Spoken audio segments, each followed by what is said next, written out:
Сабақтың тақырыбы отбасы рухани жаңғыру негізі. Сабақтың мақсаты тыңдаушыларға қоғамдағы отбасы жөніндегі түсінік беру. Біздің рухани құндылықтарымыздың негізі де осы отбасылық дәстүрімізде жатқанын ұғындыру. Игі салт, ізгі дәстүрлерімізді құрметтеуге тәрбиелеу. Отбасы бір түбірден тараған. Адамзат баласы шыр етіп дүние есігін ашқан күннен бастап, сол ортаға бейімделіп, ықпалына көніп ер жетеді. Бала бақыт, бала қуаныш, өмірді жалғастырушы. Әке асқар тау, ана мөлдір бұлақ, бала жағасындағы құрақ. Тәрбие тал бесіктен басталады. Атамыз қазақ, бала адамның бауыр еті, балалы үй базар дейді. Әке мейірімімен құрышын қандырып, ана сүтінен нәр алып, әке ұлағаты мен ана тағылымын көргескен ұрпақ, елін, жерін, халқын сүйетін ұлт жанды тұлға болып қалыптасады. Отбасы құндылықтары, салт дәстүрлер. Ата-бабадан мирас болып қалған салт дәстүр, әдет ғұрып, тіл мен діл, отбасы үлгісі, өмір салты мен мейрамдар ұлттың мәдени генетикалық кодын, ғасырлар бойы қалыптасқан тарихи мәдени негіздерін айқындайды. Тамырын тереңге жайған дәстүр бойынша отбасының әр мүшесінің ерекше, әрі өзіне ғана лайықты өз орны бар. Бұған қазақ отбасындағы қыз балаға деген көзқарас, қарым-қатынас жарқын мысал. Дүниеге қыз баланың келуі үй үшін шуаққа, қуанышқа толтыратын. Қызды ерекше мейіріммен тәрбиелеп, білім берген, жар болуға, отбасылық өмірге даярлаған.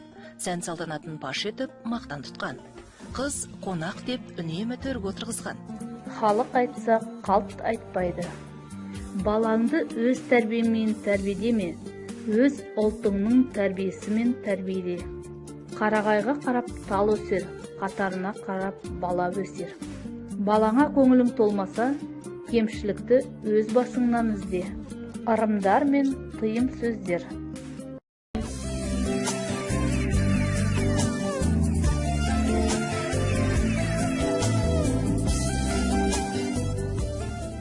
Біздің салтымызда көнерген дәстүрлер бар.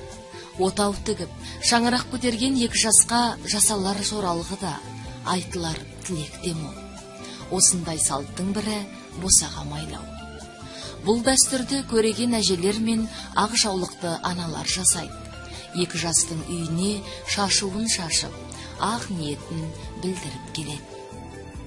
Жас отаудың босағасы майлы болсын, қазаным оттан кетпесін, еліне халқына қалаулы болсын. Қызым, жалаңбас отырма, дастархан басында бар орамалын тартып кел. Дастархан басында жалаңбас отыруға болмайды. Жаман болады. Тыйым сөздер қазақтың болмысын айқындап, наным сенімінен хабар беретін тәлім тәрбие көзі. Тыйым жастарға ненің дұрыс, ненің бұрыс екенін көрсетіп, оларды оғаш іс-қимылдан тежеп, қандай да бір қатерден сақтау мақсатында қалыптасқан. Мақал мәтелдер. Қызылды қызым кисін, ұзынды ұлым кисін. Отбасының сәні сыйластық, достың сәні қимастық. Ананың ізін қыз басар, атаның ізін ұл басар. Әйел ерге ұсынып адаласын, ер әйелді бағым деп бағаласын. Отбасы мықты болса, отан мықты, аралап жүрген сөз ғой ел арасын. Әр ошақтың түтіні түзу шықса, бақытты байтақ отан бар алашым.